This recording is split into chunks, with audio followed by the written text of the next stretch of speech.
Dibundu, Mbote, Mbote, Mbote. Bonjour, bonsoir. Je ne viens pas aujourd'hui commenter les décisions de la justice ni les événements qui se sont succédés vendredi et jusqu'aujourd'hui. Je ne viens pas pour commenter tout ce cinéma-là qu'il y a eu autour. Je répète que je ne suis pas venu commenter ce qui s'est passé la semaine dernière, ni commenter les décisions de la justice, dont nous savons tous ce qui s'est passé et pourquoi nous sommes arrivés à ce stade-là. Je ne suis pas venu pour ça aujourd'hui. Je viens aujourd'hui vous poser une question. Vous les salutistes. Et moi-même, je me pose la même question. Si William Booth, par son inspiration divine, avait la définition propre de sauver pour servir, sauver pour servir, et nous qui avons hérité de cette richesse-là, salutiste, croyons-nous vraiment que sauver, c'est pour servir? D'où la question.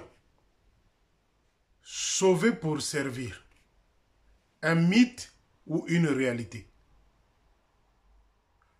Sauver pour servir. Est-ce un mythe ou une réalité?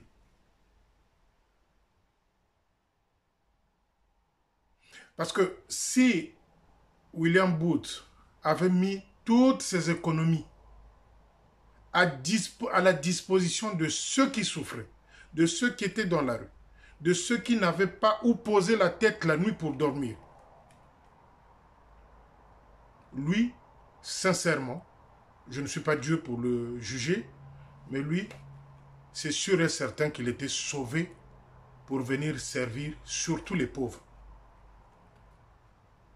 Lui, c'est sûr et certain qu'il était sauvé pour venir servir les autres.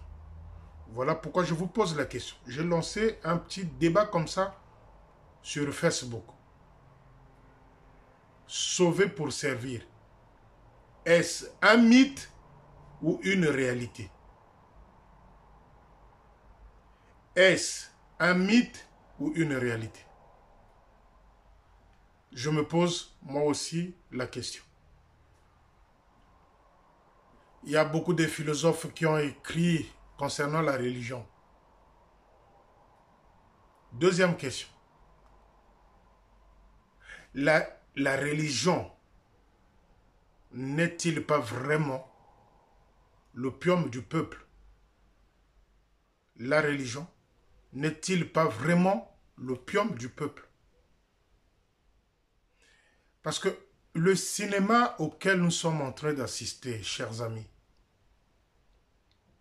le cinéma auquel nous sommes en train d'assister ces derniers temps dans l'armée du salut nous pousse à se poser pas mal de questions. Est-ce que ceux-là qui arrivent, qui viennent, qui sortent de l'EFO ou de l'école militaire salutiste, sont sauvés pour venir servir ceux qui sont dans la rue, ceux qui ne connaissent pas Dieu, ceux qui ne connaissent pas la voie de l'Éternel? Croyez-vous que ceux qui sortent de l'EFO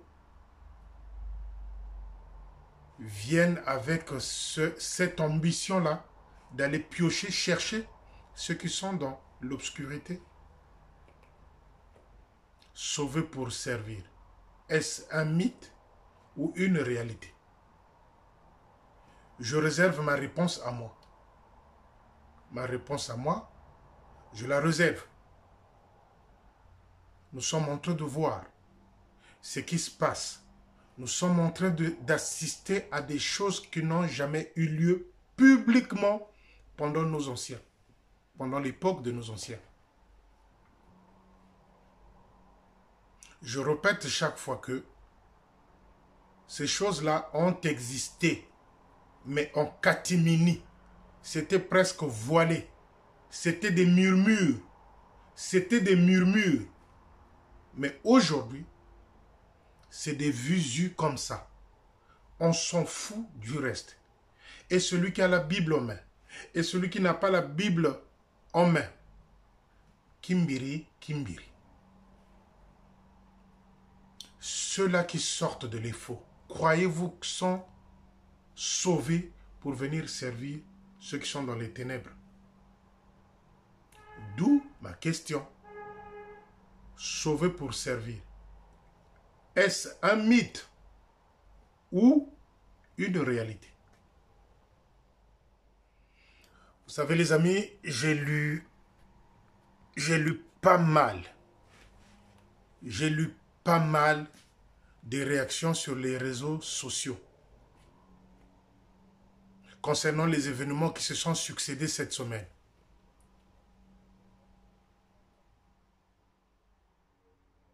J'ai lu, il n'y a que ça. Il n'y a que ça sur les réseaux sociaux. Moi, je ne suis pas venu commenter les décisions juridiques ou encore les... Non, parce que tous nous avons vécu ça cette semaine. Ce cinéma-là, ce film-là, nous l'avons vécu.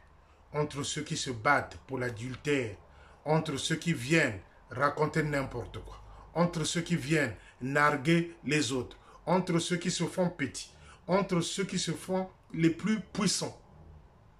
Ce cinéma-là, nous l'avons vu toute cette semaine. La question, sauver pour servir, est-ce un mythe ou une réalité? Oui, les amis. Je répète et je reviens. Moi, je ne veux pas rester toute ma vie à faire des vidéos, à venir vous parler, à venir vous informer sur ce qui se passe. Vous êtes loin, nous également, nous sommes loin. Mais les vidéos prendront fin un jour. Avez-vous compris? Avez-vous ouvert les yeux? Avez-vous pris des bonnes résolutions? Avez-vous pris des bonnes résolutions? Avez-vous compris? Avez-vous saisi? Est-ce que vous avez pris des bonnes résolutions? C'est ça la réalité sur au moins 100 et quelques vidéos que j'ai déjà réalisées.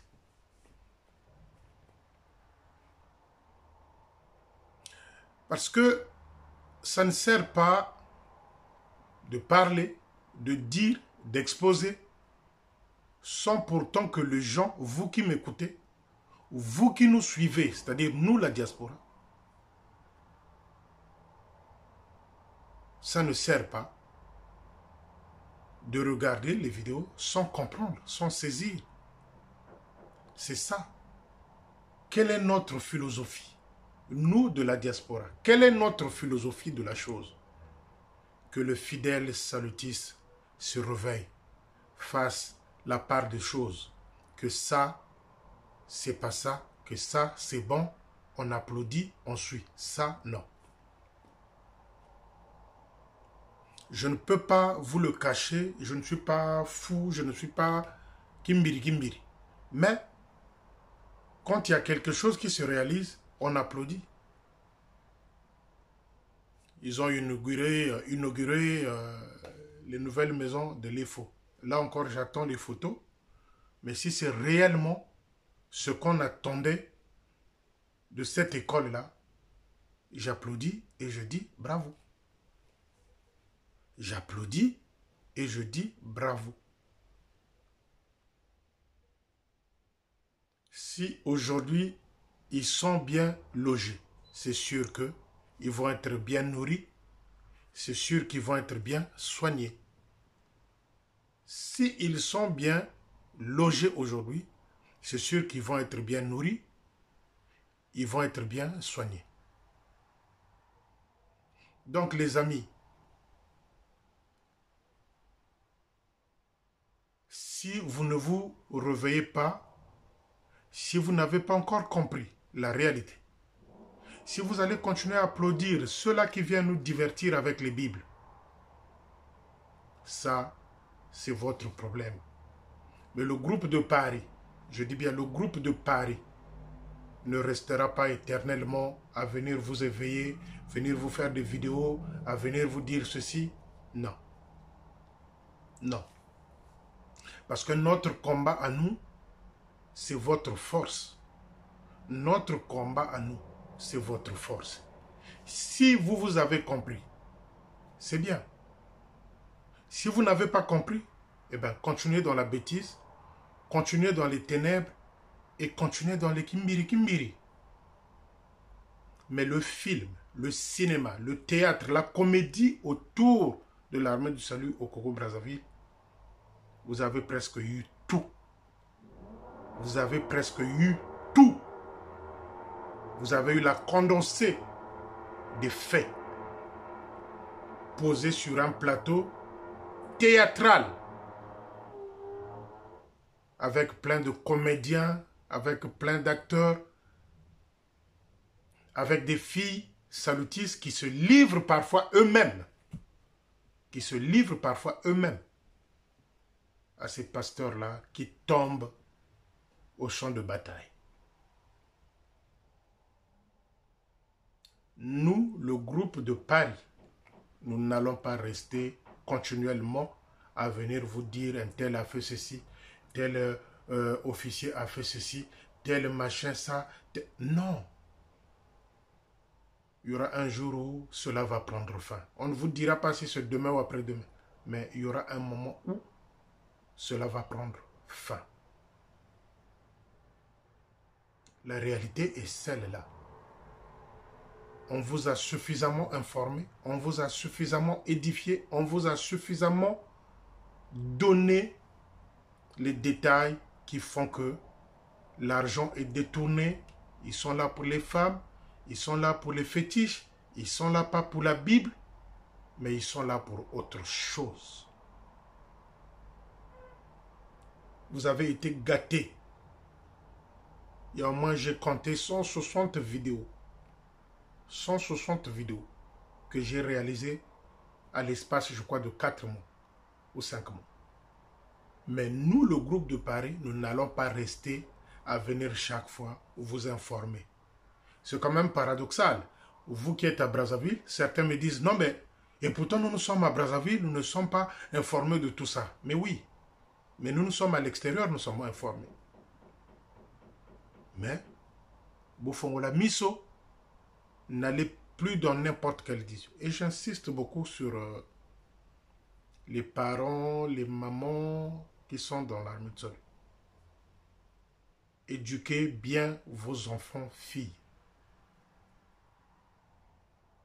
Éduquez bien vos enfants filles. Parce que nombreux de ce pasteur-là, ils sont dans de mauvaises pratiques.